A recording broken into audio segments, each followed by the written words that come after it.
Hello, welcome to crazy geos. আজকে আমি আলোচনা করব ক্লাস 7-এর সেকেন্ড সামেটিভ ইভ্যালুয়েশনের জন্য রায় মার্টিন কোশ্চেন ব্যাংক 2026-এর জিওগ্রাফির ক্ষেত্রে যে 7 নম্বর স্কুল আছে, অর্থাৎ শিলিগুড়ি বয়েজ হাই স্কুল এবং লাস্ট স্কুল, তার সমস্ত জিওগ্রাফির কোশ্চেনগুলো।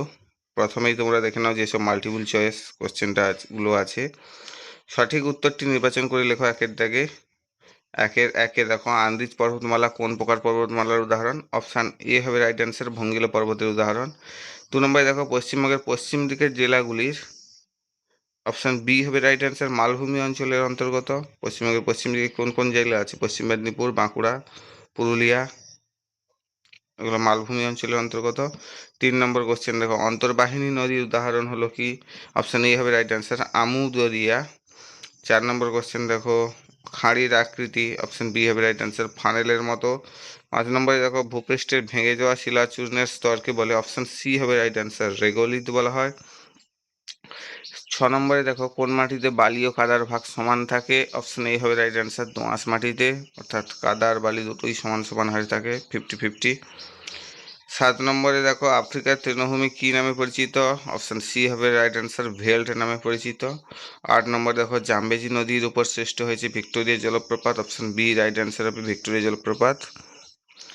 জাম্বেজি নদীর উপর সৃষ্ট হয়েছে কোন জলপ্রপাত? অপশান বি হবে রাইট অ্যান্সার, ভিক্টোরিয়া জলপ্রপাত। 9 নম্বরে দেখো, হোয়াইট নীলের উৎপত্তি হয়েছে কোথায়? অপশান সি হবে রাইট অ্যান্সার, বুরুন্ডি মালভূমি থেকে। 10 নম্বরে দেখো, ব্লু নীলের উপর নির্মিত হয়েছে কি? আটবারা বাঁধ। আটবারা বাঁধ, অপশান বি হবে রাইট অ্যান্সার। 2-এর দাগে দেখো যে শূন্যস্থান পূরণগুলো আছে। 2-এর একে দেখো, দুটি পর্বতচূড়ার মাঝখানে নিচু অংশটি হলো ড্যাশ। নিচু অংশটিকে কি বলে? দুটি পর্বতচূড়ার মাঝখানে নিচু অংশকে গিরিপথ। গিরিপথ বলা হয়। গ্রিন কালারের পুরো উত্তরটা দেওয়া আছে, দেখবে। 2 নম্বরে দেখো, মরুভূমির বালি বহুদূর উড়ে গিয়ে তৈরি হয় ড্যাশ সমভূমি, লোয়েস সমভূমি। শূন্যস্থানে লোয়েস বসবে। 3 নম্বরে দেখো, নদী যেখানে সৃষ্টি হয় সেই স্থানকে নদীর ড্যাশ বলা হয়। শূন্যস্থানে কি বসবে? সেই স্থানকে নদীর উৎস বলা হয়। 4 নম্বরে দেখো, নিত্যবাহ নদীগুলি মানচিত্রে ড্যাশ রঙের সাহায্যে দেখানো হয়। মানচিত্রে শূন্যস্থান বসবে, নীল রঙের সাহায্যে দেখানো হয়। 5 নম্বরে দেখো, তাজমহল ড্যাশ শিলা দিয়ে তৈরি? তাজমহল হচ্ছে মার্বেল বা শ্বেত পাথর দিয়ে তৈরি। এবার 3-এর দাগে দেখো, সত্য অথবা মিথ্যা নির্ণয় করো। 3-এর একে দেখো, মিশরকে নীল নদের দুঃখ বলে, এটা একটা মিথ্যা হবে। মিশরকে নীল নদের দান বলা হয়, দুঃখ বলা হয় না। 2 নম্বরে দেখো, উচ্চ আসওয়ান বাঁধ পৃথিবীর বৃহত্তম বাঁধ, এটাও মিথ্যা হবে। এটি মিশরের বৃহত্তম, কিন্তু পৃথিবীর নয়।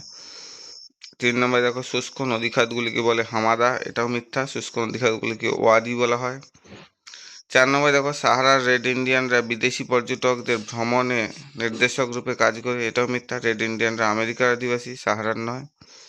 5 নম্বরে দেখো, ভূমির খাড়া ঢালে মাটি তৈরির সুযোগ বেশি, এটাও মিথ্যা, কারণ খাড়া ঢালে মাটি ধুয়ে যায়, তাই মাটি তৈরির সুযোগটা কম থাকে। এই জন্য পাহাড়ি অঞ্চলে মৃত্তিকার গভীরতা কম সমভূমির তুলনায়। এবার 4 থেকে যে কোশ্চেনগুলো আছে দেখে নাও, 2-1 কথায় উত্তর দাও। 4-এর একে দেখো, তিব্বত মালভূমি কোন কোন পর্বতশ্রেণীর মাঝে অবস্থিত? দক্ষিণ হিমালয় ও উত্তর কুয়েন লুন পর্বতশ্রেণীর মাঝখানে অবস্থিত তিব্বত মালভূমি, যার উচ্চতা প্রায় 3655 মিটার। পৃথিবীর বৃহত্তম মালভূমি এটি। পড়বে ভালো করে। 2 নম্বরে দেখো, জলবিভাজিকা কাকে বলে? 2 বা ততোধিক নদী ও অববাহিকা পৃথককারী উচ্চভূমিকে জলবিভাজিকা বলে, অনেকবারই পড়েছো। দুটো উচ্চভূমি, যখন একটা উচ্চভূমির দুটো জলকে বা দুটো জল নালাকে হচ্ছে, বা দুটো জল হচ্ছে আমার প্রবাহকারী কোনো নদী হতে পারে, তাকে যখন বিচ্ছিন্ন করে তাকে জলবিভাজিকা বলে, যেমন মধ্য এশিয়ার পর্বতসমূহ বা ভারতের বিন্ধ্য পর্বত। 3 নম্বরে দেখো, আগ্নেয় শিলা ভঙ্গুর নয় কেন? আগ্নেয় শিলা ভঙ্গুর না হওয়ার প্রধান কারণগুলি হলো এর গঠন প্রকৃতি। আগ্নেয় শিলা উত্তপ্ত গলিত ম্যাগমা বা লাভা জমাট বেঁধে তৈরি হয়। এই শীতলীকরণ প্রক্রিয়ায় খনিজগুলো একে অপরের সাথে অত্যন্ত ঘন ও দৃঢ়ভাবে আটকে থাকে। ছিদ্রহীনতা, এই শিলা সাধারণত কেলাসিত হয় এবং এর মধ্যে কোনো ছিদ্র বা স্তর থাকে না। 3 নম্বরে কাঠিন্য, নিরেট ও ঘন বিন্যাসের কারণে আগ্নেয় শিলা অত্যন্ত শক্ত ও ভারী হয়, যা একে সহজে ভেঙে যাওয়া বা ক্ষয় হওয়া থেকে রক্ষা করে। এগুলো হচ্ছে ইগনিয়াস রকের ভঙ্গুর না হওয়ার কারণ। 2 নম্বরে হচ্ছে প্রণালী কাকে, 4 নম্বরে হচ্ছে প্রণালী কাকে বলে? দুটি বিশাল জলভাগকে যে সংকীর্ণ জলপথ যুক্ত করে তাকে প্রণালী বলা হয়। উদাহরণ কি? ভারত ও শ্রীলঙ্কার মাঝে অবস্থিত প্রক প্রণালী। তারপরে নেক্সট দেখো 5-এর দাগে যে কোশ্চেনগুলো আছে, নিচের প্রশ্নগুলির সংক্ষিপ্ত উত্তর দাও। 5-এর 1 দেখো 3 প্রকার মালভূমির উদাহরণ সহ সংজ্ঞা লিখতে বলেছে। পর্বত বেষ্টিত মালভূমি, মহাদেশীয় মালভূমি আর আগ্নেয় মালভূমি, এই 3 প্রকার মালভূমি আছে আমরা জানি।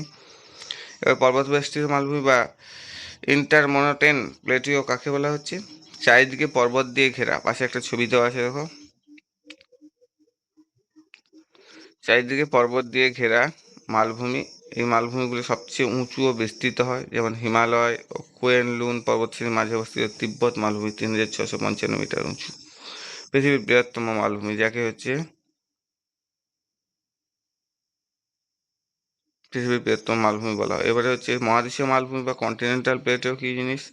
প্রাচীন ভূখণ্ডের অংশ বিশেষ যা বিস্তীর্ণ এলাকা জুড়ে থাকে।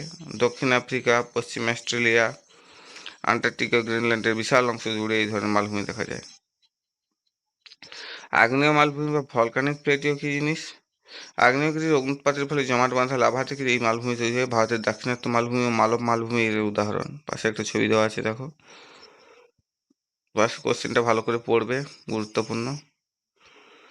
এবার 2-এর দাগে দেখো নিত্যবাহ নদী ও অনিত্যবাহ নদীর 3টি পার্থক্য লেখো। এর কোশ্চেনটা অনেকবারই হয়েছে, প্রিভিয়াস ভিডিওগুলো দেখতে পারো।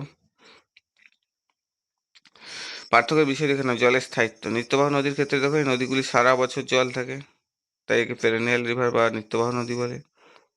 অনিত্যবাহ নদীর ক্ষেত্রে কি, এই নদীগুলি সারা বছর জল থাকে না, কেবল বর্ষাকালে জল থাকে। এবার জলের উৎস কোথায় দেখো। নিত্যবাহ নদীর ক্ষেত্রে উচ্চ পার্বত্য অঞ্চলে বরফ গলা জল এবং বৃষ্টির জল উভয়ই নদীর প্রধান উৎস, তাই সারা বছর জল থাকে, যেহেতু বরফ গলে জল আসছে পার্বত্য অঞ্চল থেকে। আর অনিত্যবাহ নদীর ক্ষেত্রে দেখো এই নদীগুলি প্রধানত বৃষ্টির জলের উপর নির্ভর করে, তাই বর্ষাকালে কেবলমাত্র ভর্তি থাকে, অন্য সময় শুকিয়ে যায়। তারপরে হচ্ছে পার্থক্যের বিষয় দেখো, বন্যা ও খরা। নিত্যবাহ নদীগুলির ক্ষেত্রে দেখো এই নদীগুলোতে খরার সময়ও জল শুকিয়ে যায় না, কিন্তু অনিত্যবাহ নদীর ক্ষেত্রে গ্রীষ্মকালে বা শুষ্ক ঋতুতে নদীগুলি সাধারণত শুকিয়ে যায়। আর বর্ষাকালে হচ্ছে প্রবল জলের চাপে হচ্ছে অনেক সময় বাঁধ ভেঙে বন্যার সৃষ্টি হয়। 3 নম্বরে দেখো যে কোশ্চেনটা আছে, মৃত্তিকা সৃষ্টির 3টি নিয়ন্ত্রকের পরিচয় দাও। এই কোশ্চেনটাও অনেকবার পড়েছো, তাও দেখে নাও। মাটি সৃষ্টির নিয়ন্ত্রক সমূহ, প্রথমে কি কি আছে দেখে নাও। একটা শিলা আছে, একটা জলবায়ু আছে, একটা ভূপ্রকৃতি আছে। এবার শিলার ক্ষেত্রে দেখো, ভবিষ্যতে মাটির প্রকৃতি কেমন হবে তা নির্ভর করে শিলার উপর, তবে জলবায়ু ও উদ্ভিদ ও মাটি তৈরিতে বিশেষ প্রভাব ফেলে। 2 নম্বর দেখো জলবায়ু, মাটি তৈরিতে এটি গুরুত্বপূর্ণ ভূমিকা পালন করে। উষ্ণ বৃষ্টিবহুল জলবায়ুতে দ্রুত মাটি তৈরি হয় এবং মাটির গভীরতা বেশি হয়। অন্যদিকে শীতল ও শুষ্ক অঞ্চলে মাটি তৈরিতে সময় বেশি লাগে। ভূপ্রকৃতি দেখো, ভূমির ভূপ্রকৃতি মাটি তৈরিতে প্রভাব ফেলে। খাড়া ঢালে মাটি তৈরির সুযোগ কম থাকে, তাই ভারী অঞ্চলে মাটির গভীরতা কম বা মাটি কম তৈরি হয়। কিন্তু যেখানে ঢাল কম সেখানে ধীরে ধীরে মাটির স্তর তৈরি হতে পারে, যেমন সমতল অঞ্চলে। এই কোশ্চেনটা ভালো করে পড়বে, প্রত্যেকটা স্কুলে প্রায় আছে, আগের ভিডিওগুলোও দেখতে পারো, ছবি দিয়ে বোঝানো হয়েছে। 4 নম্বর কোশ্চেনটা দেখো, আফ্রিকার সীমানা লেখো। মহাদেশটির অধীনে মোট কটি দেশ আছে? আফ্রিকা মহাদেশের চারিদিকের ভৌগোলিক সীমানা হলো, উত্তরে আছে কি আছে, ভূমধ্যসাগর বা মেডিটেরিয়ান সি আছে,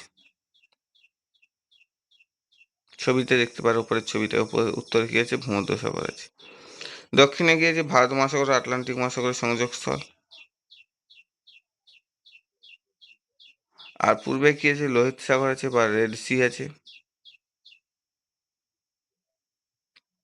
উপরের ছবিতে দেখতে পাচ্ছ একদম পূর্বে ওই কোণের উপরে দেখো ছোট করে লেখা আছে লোহিত সাগর। আর পশ্চিমে আছে আটলান্টিক মহাসাগর, মানে বাম সাইডে দেখো আটলান্টিক মহাসাগর আছে। আর মোট দেশের সংখ্যা হতো, আফ্রিকা মহাদেশে বর্তমানে মোট 56টি সার্বভৌম দেশ আছে। মনে রাখবে তাহলে, উত্তরে আছে ভূমধ্যসাগর আর ইউরোপ মহাদেশ, একদম উত্তরের ছবিতে দেখতে পাচ্ছ। দক্ষিণে দেখো ভারত মহাসাগর আছে, একদম নিচ থেকে বিস্তৃত, পূর্ব দিক থেকে প্রায় নিচ পর্যন্ত বিস্তৃত, এবং আটলান্টিক মহাসাগরের সংযোগস্থল, এদিক থেকে পশ্চিমের আটলান্টিক মহাসাগরের সঙ্গে সংযুক্ত। আর পশ্চিমে আছে কি, পূর্বে আছে লোহিত সাগর ও ভারত মহাসাগর আছে, পূর্বে দেখতে পাচ্ছ লোহিত সাগর আর ভারত মহাসাগর। আর পশ্চিমে আছে কি, আটলান্টিক মহাসাগর। এবার 6 থেকে কোশ্চেনটা দেখে নাও। 6 থেকে যে সমস্ত কোশ্চেনগুলো আছে নিচের প্রশ্নগুলির বিশদে উত্তর দিতে বলেছে। একে দেখো, নীল নদীর গতিপথ বর্ণনা করো, সাভানা তৃণভূমি সম্পর্কে লেখো। এই কোশ্চেনটা অনেকবার হয়েছে, প্রিভিয়াস ভিডিওগুলো দেখতে পারো, আরও ভালো করে ডিসকাস করে বলেছি। হোয়াইট নীলের উৎস বুরুন্ডি মালভূমি ও ভিক্টোরিয়া হ্রদ। আর দুটো নীল নদী আছে, নীল নদীর দুটো ভাগ আমরা জানি, দুটো উৎস থেকে এসে একটা মিলিত হয়েছে, যেটা নীল নদ নামে পরিচিত। একটা হোয়াইট নীল আর একটা ব্লু নীল। হোয়াইট নীলটা হচ্ছে বুরুন্ডি মালভূমি ও ভিক্টোরিয়া হ্রদ থেকে উৎপন্ন হয়েছে, আর ব্লু নীলটা দেখো ইথিওপিয়ার উচ্চভূমি টানা হ্রদ থেকে উৎপন্ন হয়েছে। হোয়াইট নীলের উৎস হচ্ছে নিরক্ষীয় জলবায়ু অঞ্চল, ব্লু নীলের উৎস হচ্ছে মৌসুমী জলবায়ু অঞ্চল। হোয়াইট নীলে দেখো সারা বছর প্রায় বৃষ্টিপাত হয়, ব্লু নীলের ক্ষেত্রে দেখো গ্রীষ্মকালীন বৃষ্টিপাতটা হয়, যেহেতু মৌসুমী জলবায়ু অঞ্চলে অবস্থিত। আর হোয়াইট নীল দেখো নীল নদে সারা বছর জল থাকে, ব্লু নীলে দেখো নীল নদে বাড়তি জল আসে, অর্থাৎ বর্ষাকালে জলটাই আসে। এবার দেখো নীল নদীর নিম্ন অংশ যেখানে যুক্ত হয়েছে, কোথায় যুক্ত হয়েছে? খার্তুমের কাছে। সেখানে কি হয়েছে দেখো মানচিত্রে, দেখো দুটো নীল নদী যুক্ত হয়েছে, কোথায়? খার্তুমের কাছে। নীল নদীর নিম্ন অংশে বন্যা হয় জুন থেকে সেপ্টেম্বর মাসে। বন্যার ফলে নদী দুই তীরে নতুন পলি সঞ্চয় হয় এবং উর্বর কৃষি জমি তৈরি হয়। ঠিক আছে, এবারে দেখো নীল নদ অববাহিকার বিভাগ সমূহ কি কি আছে। 1 নম্বর নদী উৎস অঞ্চল, তানজানিয়া দেশের বুরুন্ডি মালভূমি অঞ্চল, এখানে ভিক্টোরিয়া হ্রদ অবস্থিত, যেটা কোনটা? যেটা হচ্ছে ব্লু নীল, সরি হোয়াইট নীল, হোয়াইট নীলের উৎসভূমি। আর 2 নম্বরে দেখো অববাহিকার উচ্চ অংশ কোথায়? ভিক্টোরিয়ার হ্রদ থেকে সুদানের মালাকাল শহর পর্যন্ত। আর মধ্য অববাহিকা কোথায়? মালাকাল থেকে খার্তুম পর্যন্ত, যেখানে ব্লু নীল আর হোয়াইট নীল যুক্ত হয়েছে। এই অঞ্চল অমসৃণ সাভানা তৃণভূমি দেখা যায়। 4 নম্বরে দেখো অববাহিকার নিম্নাংশ কোথায়? আসওয়ান থেকে কায়রো পর্যন্ত নদীর 6টি ধাপে নিচে নেমে 6টি জলপ্রপাত তৈরি করেছে। এখানে আসওয়ান বাঁধ ও নাসের হ্রদ অবস্থিত। মানচিত্রের ছবিগুলো দেখতে পাবে, একটু লক্ষ্য করে পড়বে, দিলে ভালো তাড়াতাড়ি মনে থাকবে। ছবি দেখে দেখে পয়েন্টগুলো মেলানোর চেষ্টা করবে। 5 নম্বরে দেখো বদ্বীপ অঞ্চল, কায়রো থেকে ভূমধ্যসাগর পর্যন্ত, এটি উর্বর পলি সমৃদ্ধ একটি প্রধান কৃষি এলাকা। ছবি দেখে বারবার পয়েন্টগুলো পড়বে, তাহলে মনে থাকবে। দিয়ে একবার না দেখে ছবি এঁকে লেখার চেষ্টা করবে, তাহলে মনে থেকে যাবে। ঠিক আছে, ক্লিয়ার? এবারে সাভানা তৃণভূমি সম্পর্কে লিখতে বলেছি, দেখো সাভানা তৃণভূমি হলো ক্রান্তীয় অঞ্চলের বিশেষ ধরনের তৃণভূমি, যেখানে ঘাসের আধিক্যের পাশাপাশি বিচ্ছিন্নভাবে কিছু গাছপালা জন্মায়। নিচে সাভানা তৃণভূমি সম্পর্কে বিস্তারিত আলোচনা করা হলো।